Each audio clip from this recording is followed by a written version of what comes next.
Welcome back to another episode of Fourth and Wrong. I'm Tyler Huck. This is Chris Marler. Chris, today is August 5th, which means we're only a few short weeks away from college football. That's very true. And it's your birthday. We need you to turn your mic down a little bit. It's a little okay. Hot. It's not my birthday. No, not even close. And it's your birthday. We don't want it to be close to my birthday. My next birthday is a big one. Okay. So is yours. The big 4-0? Yeah. Am I way too loud? Is this better? It's just a little muffled, but it's getting better, yeah. You now live in a different state.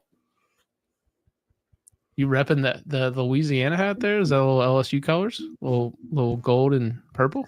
It's play neck. It says play neck. Like that song, Tyler. Does Bama play at LSU this year, or is it the opposite? No, LSU gets to avoid a loss to Bama this year. It's in Tuscaloosa. Well, so they still have to lose, but it would just be in Tuscaloosa. I am not going to say that yet. I love it here. It's awesome. I'm worried to yell because you said it was muffled. We love it here. It's been awesome. What's the best thing about it besides LSU being right there? The people are really great. It hasn't been crazy hot. The food's unreal. Like the food's crazy. Like it's like they just like make up shit. They're like, "You want a crawfish spoon jam?" And I'm like, "What is that?" And they're like, "Just you'll like it. Just try it." And then you eat it, and it's like the best thing you ever had. It's like so. I'm having a cane break beer, local beer.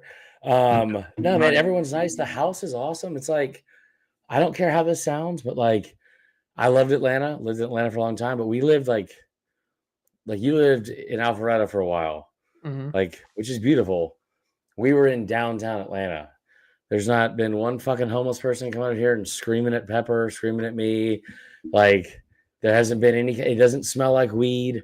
Maybe it's unfair to judge or to compare the two, but it's like, we've just really enjoyed it, man. We've really enjoyed it. I was thinking that maybe the best thing about being there is the internet. The internet's great. Yeah, I'm liking it. Like I can see you. You're not blurry. You're not cutting in and out. This is fantastic. Yeah. It's been a while since we got together. Last time, or in between then and now, you went to SEC Media Days. I got engaged. All right, let's start with the most important thing. SEC Media Days. Go ahead.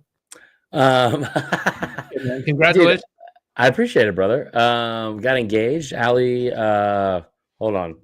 Allie! Got to see this ring. I'm pretty jacked up about it. So how much she spent? Oh God.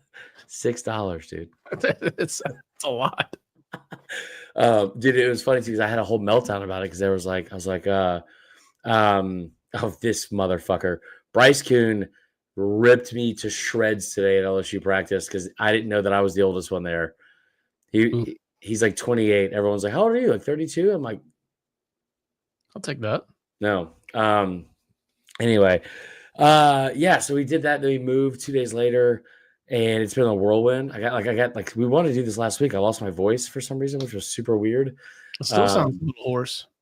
I don't know what to do. I don't know what to do. This is just my new voice. We put on Share Spotify yesterday. Not even close to hit the same notes. Wow. Not even close. I did get it insured. But yeah, you know what's crazy about that ring is that they'll be like, oh yeah, it's this much money to buy it, and this is what the appraisal's worth. And I'm like, we should just, and the appraisal was way higher than what I paid. I was like, we should just sell this thing and just do this again next Thursday. This is stupid. Just keep upgrading rings every couple of weeks. It'd be insane. So she has a meteor on her left finger. But yeah, so we did that, and then it's been cool, man. Like we've been going to LSU practice every day, which has been awesome. How's the squad looking? Good. Offensive line has got some issues. Oh God. Or the defensive line's elite, one of the two. But I think I know what the answer is there. But they look good, man. It's like there's just athletes everywhere. I'd say so far the best moment of the entire thing, and Bryce Kuhn can attest this. I was killing it with my jokes today, Tyler. Just killing it. And somebody was talking about we got to talk about this. Zach Herbstreit, senior list. It's big. And how about Josh Pate also going on 3? Yeah. It's interesting. I think, yeah. I don't know if I'm allowed to talk about it. I think I have some insight as to why. Okay. It's Trump related. But no, it is it's weird. It's because it's like everyone's going over there. They're kind of like consolidating the entire market, it seems like, which is kind of odd. I don't know. Like I don't know what the outcome's gonna be, but it's like the Pate thing is like I think we kind of saw that coming, or he like kind of hinted at it, maybe. I don't know. But yeah, Zach Herbstreit being a senior analyst on this very elite platform and hasn't tweeted about football in 1 to 3 years is that's insane. Yeah, well, I mean, obviously he got the job out of his own merits. I mean, I couldn't see what else would be the reason. Gotta be good for him. Yeah. Get what you can get. I will tell you this. I told Bryce Kitten this today, and I was like, I don't know why everybody's so upset with him because everyone's mad about it. Like, oh man, is my voice okay? Yeah, you're good. Oh, that's good. He's like, everyone's mad at him because you know, like the nepotism and his dad got him the job and blah blah blah. And I was like, man, what y'all need to be mad about is the fact that kid spells his name the way he spells his name, just a Z and a K. Like, are you from the fucking future? What are we doing right now? Like what? Like ZAK? What kind of psychopath are you? I thought it was just Z and K. No, like nothing in between. It might as well be. But that's insane. That sounds like something that would be made up in a 1991 show about the future. Zach. Well, it's not as bad as or it's not as good as some of the names we'll talk about later in the pod that I've come across as I've scoured the internet for the best names in college football this year. Yeah. But I'm glad Baton Rouge is working out for you. So where can people be expecting to see your content this fall? What about me? Yeah. Oh, so hold on, this is work again. The LouisianaSports.net, we'll be doing like I'll be covering SEC stuff there, and then obviously we have our social media stuff with ESPN 104.5, and all that would be great as well. And that is about it. So, and then obviously on social media and stuff. You doing Locked On Gamecocks? Yeah, and then Locked On Gamecocks as well. I see a sign in the back that seems to be missing a few letters, but it's just missing one letter. Sorry, it's like locked with a LOC, like Loke Dog from Loked. Yeah. All right. So SEC Media Days. Before you left town here, you attended SEC Media Days. I saw you got a couple questions in there. Yeah, I did. It was fun, man. It was interesting. I was like, maybe I bought too much into it. There's a lot of that I left with that I thought was like some of the coaches and teams that I was a little bit higher on. It's been like an up and down thing, and I don't know. Like, I mean, what was your takeaway? I just want to know if Brian Kelly, now that you're on the team more, remembers your question from a few years ago. No, he did not. Thank God. That's good. Yeah, because that could have been a little weird. I'm surprised that he opens practices. You guys get to go to like for the full practice, or is it just the beginning? No, it's just like a couple minutes. It's like 15 minutes. We get to go see the entire thing. We can only film a certain part of it. Okay. Yeah. I don't know. I think I'm now sick of the thing that was the most eye-opening, but it's the whole 9-game in-conference scheduling argument. I mean, what are your thoughts on that? Because it feels like it's like just anti-SEC at this point. It seems like every conference wants to bring that up. I honestly don't care. I mean, if you look at the out-of-conference scheduling, I mean, sure, the Florida State game on paper for Bama is not that as big as it would have been maybe 2 years ago. Yeah. But like, it's not like, I mean, every team is scheduling FCS opponents or lower division opponents. But I mean, I think SEC teams, LSU's playing Clemson. I mean, I think there's plenty of good out of conference matchups where I don't see it to be a big deal, especially as big of a deal as it's like rapidly become online and otherwise.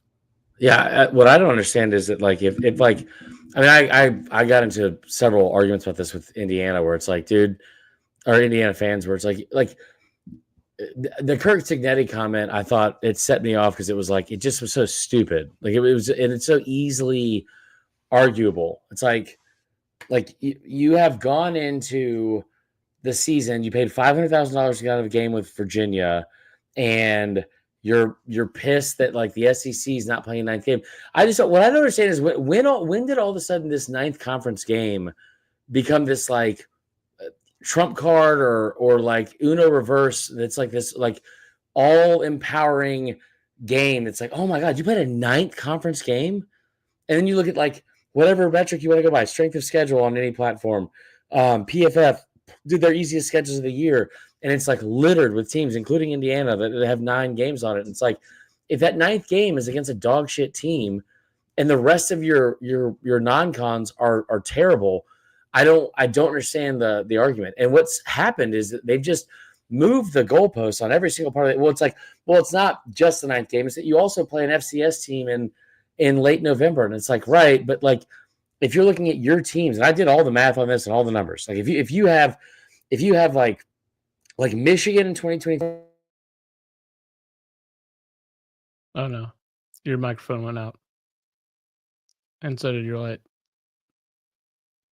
I thought we were good on the internet. What happened? I can't hear you anymore. You're muted. Let me see if I. Oh, it's the attachment. I don't know what's going on. But like, if you look at all the numbers on it, it's like, all right, 2023 Michigan goes off and plays whatever their schedule is, right? And their schedule is, what do you call it? Like they didn't play a single ranked opponent until the second week of November. Like what do you call it? On like it was like November 11th. They played Penn State, and then they played Ohio State in that final week. But they didn't play a ranked opponent until then. Right. Indiana. I don't know what's going on. I'm gonna unmute you. Whatever. Is this better? I don't know what microphone you're using now, but it's not the one you were using before. It's not. Okay, go ahead. So then Indiana comes in in 2024, doesn't play a ranked opponent until week 13, doesn't also play a team with a winning record until week 13 as well. And like, I'm looking at that and I'm like, that's not a tough schedule. You haven't played a team with a winning record until the second to last week of the year. By the way, the only team that you had to play with a what do you call it? With a that was ranked at the time was Ohio State, and you lost to them by double digits, I believe. It wasn't that close of a game. And you also lost to them. Like that's the only ranked opponent you had to play all year, and you got a week off, and you made it to the playoff. Like, dude, if you don't want to play a tough schedule, celebrate it. Like, celebrate it. Like, that's fine. But like at the same time, this idea of like, oh my God, patting yourselves on the back because you played a ninth conference game, unless you're just gaslighting the rest of us and you know you're doing it, like, then fine. I just wish there was some transparency to it, because this idea that, oh my God, we played such a difficult schedule. I'll go over the numbers again. Michigan from 2021 to 2023 played 7 total ranked opponents. Penn State from 2022 to 2024 played 7 ranked opponents. Five of Penn State's ranked opponents were named Ohio State or Michigan. 6 of Michigan's 7 ranked opponents were named Penn State or Ohio State. Like that is the epitome of top heavy. It's the epitome of what are we arguing about? And this idea that, oh, all of a sudden, like, I mean, I wrote an article about this today. Like, Penn State is just they're fucking Jurassic Park, dude. It's like every year we do the same thing and hit the reset button, and we're like, oh my God, you're telling me that you went to an island that was deserted and only left with fucking T-Rexes and other fucking, predators from the prehistoric age, and it went poorly? No. You mean to tell me that Penn State, when facing another ranked schedule or a schedule that only had Ohio State, Michigan, they went 10-2 again? Shocking. I'm beside myself. Had no idea. That does seem to be Penn State's schedule. I will also say too, it's nice to play some of the harder teams on your schedule on the back end of the schedule when depth has had a chance to be tested. Injuries have happened. So I think opening your schedule with a big opponent like LSU does with Clemson, Alabama, again, Florida State's not as good as normal, but still, when they scheduled it, was a big deal. That's when you're getting their opponent at their best. So I'm kind of with you on this one. Penn State doesn't seem to ever have a hard schedule. No. So I think Michigan does play Oklahoma this year, which is nice. But then that's an SEC team, so they're scheduling out of conference. Tough again. Okay, let's jump into, it's getting close because the preseason polls are starting to come out. Love a good preseason poll. I'll share this on the screen, but we will go through it as well for the podcast audience. Texas, number 1 preseason. 28 first place votes for Texas. Ohio State, Penn State, Georgia, Notre Dame round out the top 5. Any problems with any of those teams there? Anyone you think should be lower? Anyone you think should be higher? Ohio State just won the national championship, has not played a game since winning the national championship. I feel like they should probably be number 1. They also beat Texas, did they not? They did. Okay. Did. I forgot about that. I will say that they just tie the record or break the record for the most draft picks in one draft. I think they came up short, but I don't know, because the record was a 15 from Georgia. Okay. I don't think they had 15, but either way, it's like, yeah, they had 14. It feels like they've been the least talked about national champion year over year in quite some time. Yeah, I mean, still got probably the best player in college football on both offense and defense, arguably. You do have a new quarterback, Julian Sayin. Don't know what he's going to be. They did lose their D coordinator to Penn State, which was a crazy move. Yeah, that was weird. I could see where people think Penn State should be there. I mean, you've got the returning quarterback. You've got now the DC from Ohio State, who seems to be pretty good, Jim Knowles. You've got the 2 running backs that are both returning, that both are going to be some of the top rushers in program history. So at least on offense, I think they'll be pretty good. And then defense, I think they'll be good under the new DC. Clemson, I think, deserves to be probably up in that group. I mean, going into the year, outside of Ohio State, that's who I would have as number 1. Like, just because on paper, and I hate to say it. I know who I cover, but like Clemson, with what they have on paper, is a scary, scary team, especially with the schedule they have. Mm-hmm. And they got Tom Allen as DC now. I think it's a good hire. Garrett Riley in year 3, Klubnik going into his 3rd year as a starter. Yeah. I think they've got a lot working for them. I noticed someone in the chat, obviously the queen of the Cox. Yeah. What a name. Says we must be talking about South Carolina. I've heard some pushback on South Carolina recently. Why? Mainly because the back end of their schedule is so tough, and the SEC, they're not like some of the upper tier SEC teams when it comes to depth of talent, like top end talent for sure. But as I was saying before, the depth gets tested as the year goes on. You have to assume injuries will happen at some positions. And do they have the depth of talent to get through that schedule in the back end? So you have... I'm so fucking tired of work. You have the best player in the country potentially on defense. I know you said this about Ohio State. Caleb Downs and Jeremiah Smith. Mm-hmm. Lenore Sellers and Dylan Stewart playing 2 more important positions and being arguably the best at each position in the country is a big deal. Mm-hmm. I keep going to this. When people say this whole thing about like, they don't have like the depth or whatever. Did you know who Demetrius Knight Jr. was last year? I did not. Did most of the country know who Nick Eamon-Wari was? Because that's a 3-year starter.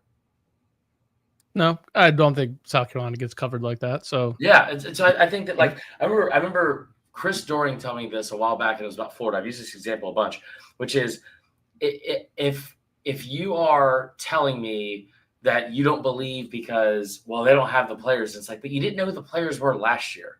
Like, you didn't know who the players were last year, and they were great. And and you keep looking at what Beamer's done in terms of like being able to develop talent and evaluate talent out of the portal, especially. He brought this up. I asked him this at media days. I was like, listen, you took 3-star players that were ranked between 500 and 1,200th in the country out of high school.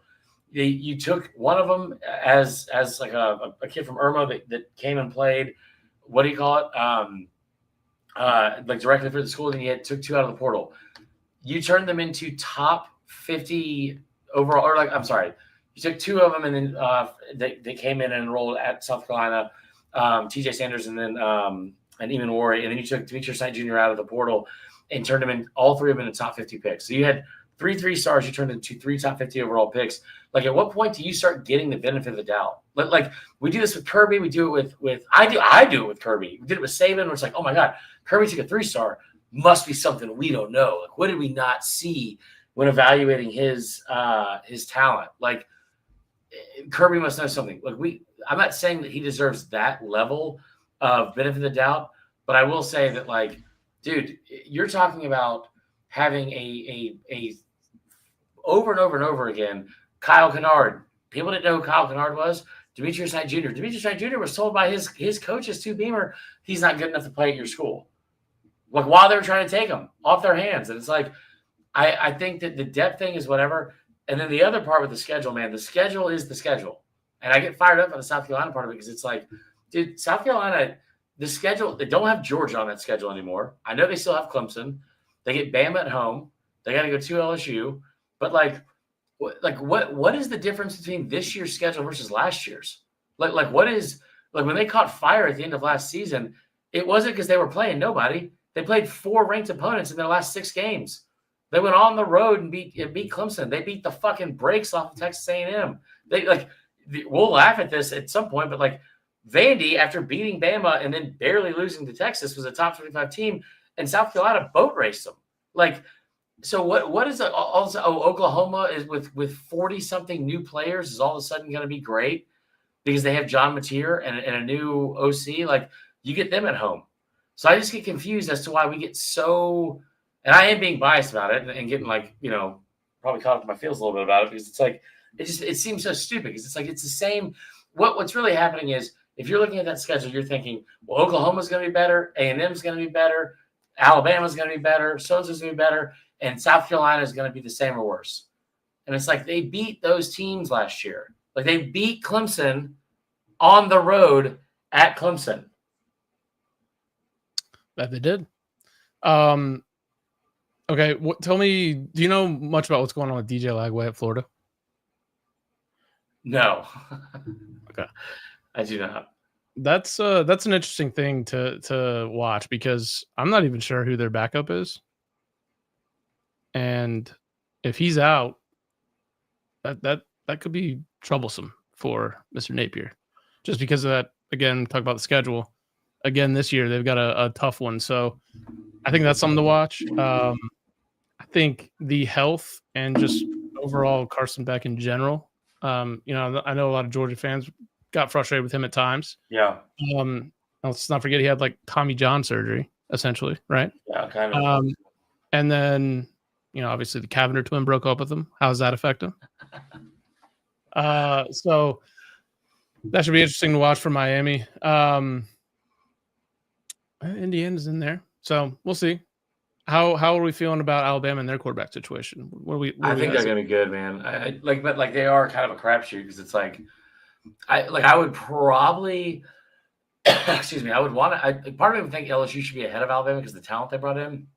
But watching that offensive line, man, I don't know how that offensive line is going to hold up against Clemson or a team like Bama. I still think they're so good, though. So I would be kind of fine with that. Arizona State seems like they're getting a lot of love.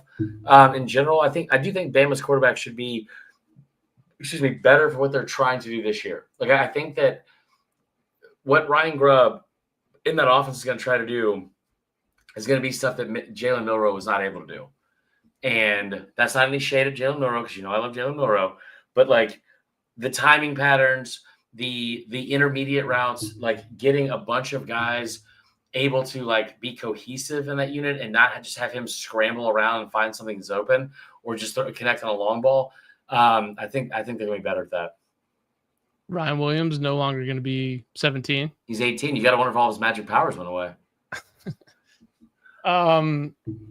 So SEC Media Days, you said he came away maybe more impressed or more high on a couple teams. What teams are those? Dude, DJ Lagway is the most impressive and likable player in America. I don't know how far Florida's going to go. I don't know how high the ceiling could be for Florida. But I do know that I think that he is like the best player. I think like for that system. I think he's awesome, man.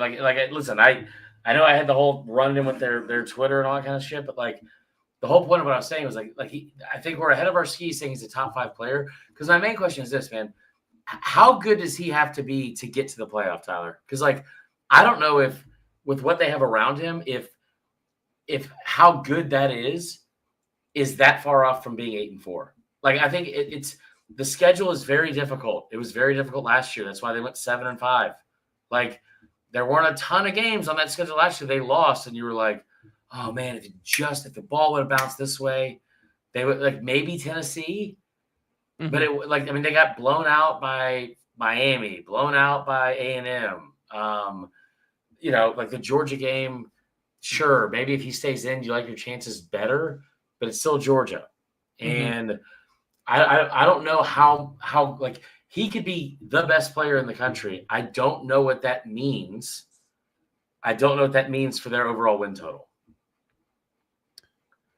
Yeah, and his health, I think, is somewhat of a concern. I mean, he was in a boot in spring, or no, he had a shoulder problem in spring. He's in a boot now.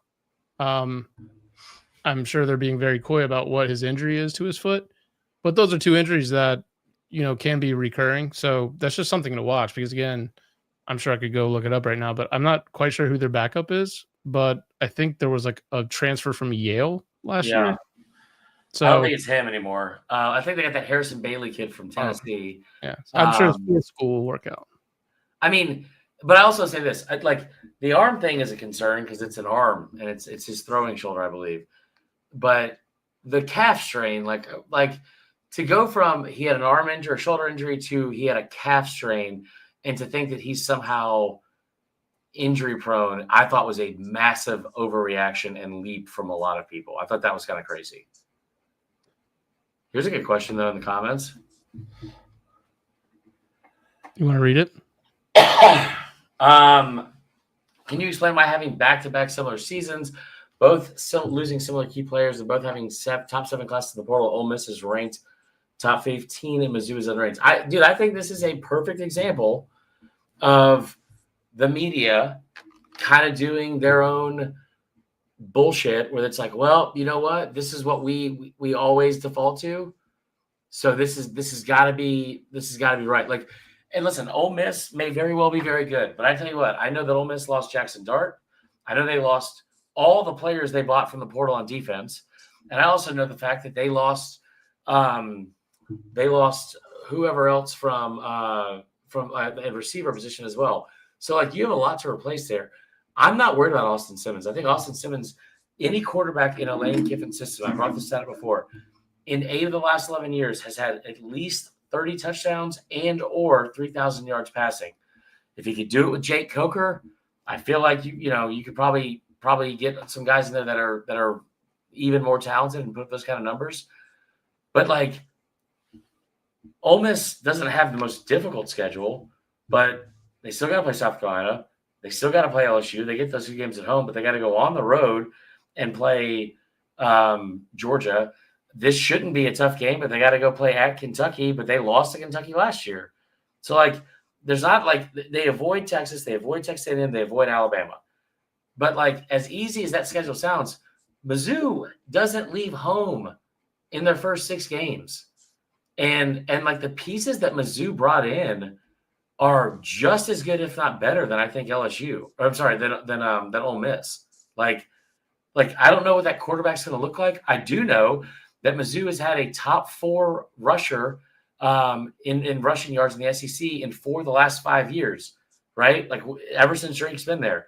It's not been the same guy over and over. They've had different guys in there. One time I think they led the SEC in 2 of those years. So like, if you're telling me that you've got Ahmad Hardy, who has been a great back at Louisiana Monroe, yeah, man, my bet is that kid is going to bust off 12 to 1,400 yards, and Missouri is going to be talked about in the playoff going into October because of how easy that schedule is. Like, there's not really anybody in the front half of that schedule that's like, oh no, what are we like? You're at home for the first 6 games. So to say they're unranked is kind of crazy to me. Well, let's keep in mind this is the coaches' poll. Yeah, I don't know that the coaches are necessarily paying that much attention to who other programs are bringing in and their schedules. Also, Missouri, right outside the top 25. They received 142 votes, which was second when it comes to the other receiving, right behind Oklahoma. So I think they'll be right there. And to your point, if the schedule works in their favor, they will certainly be in the conversation in October. I kind of wanted to. We've been talking about some of these names. I've seen some recruits come up that have just had unbelievable names. I saw a guy that committed to Ole Miss named NASCAR McCoy. Yeah, from Buford. So it got me thinking of a couple names I came across that I wanted to share with you. Legend Journey. Yeah, so Legend Journey from Cal. A lot of these guys are freshmen or redshirt freshmen. So I don't know what's going on in the last 3 years, but the names are just getting. I told you this a while. Names are becoming real stupid. We talked about NASCAR McCoy, but I did want to bring up a guy that he committed to West Virginia back in mid-July. Okay. His nickname is Jesus in Cleats, which I'm not sure if he named himself that or what, but his real name is Sir Paul Cheeks. What? So running backs Sir Paul Jesus and Cleats Cheeks has committed to West Virginia. I mean, that one wins. Yes. I just pulled up the CFB home one with all theirs as well. Yeah, there's some. I pulled some off there. I pulled some off some other websites. But how about memorable factor? Now, yeah, I was a bit surprised to see that this guy's actually from London. What a face! He's where's he go? Drake Duke, of course. Yeah. He's a graduate linebacker, 5'11" from Duke. Memorable factor. Hasn't seen a lot of playing action. It appears from his bio. No. Did not see game action 2022. Did not see game action in 2023. Probably not going to see game action in 2025. Also did not see in 2024, but his 2025 says returning linebacker. Unmemorable factor. Yeah, that's it. I'll give you one. Nitro Tuggle is now at Purdue. Montana has a kid named Tommy Running Rabbit. I've got him here. Tommy Running Rabbit. Hey. Now, yeah, obviously, I think there's some Native American. I don't. Maybe Running Rabbit is his real last name. I don't really know. One I found pretty interesting. Gideon ESPN Lampron. I was going to ask about that. His middle name is ESPN. Yep, I went down into his bio here, and it does indeed say his middle name is ESPN. That kid's got a deal on 3 afterwards. If you think that Zach Herbstreit got his way in there easily, just wait. Divine Love Anochi.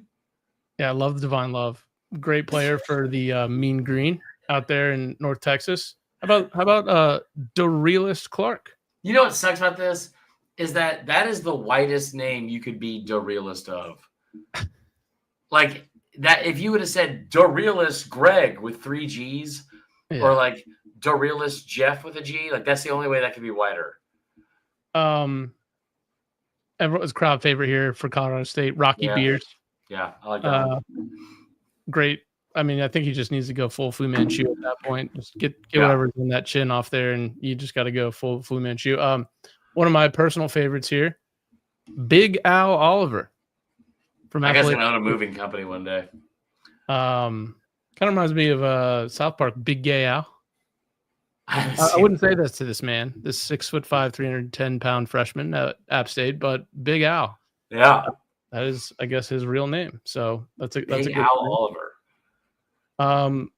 Another personal favorite here.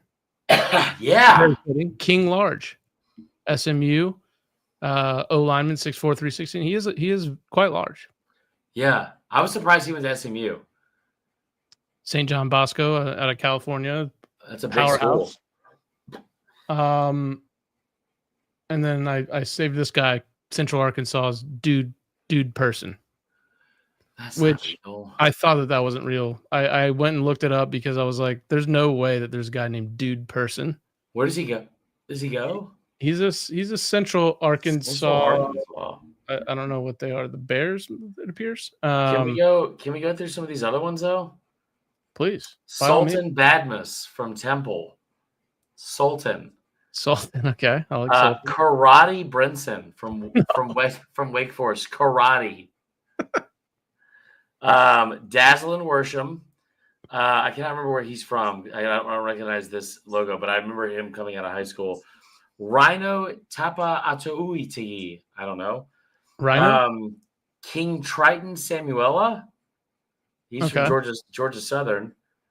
Racing. Like raisin?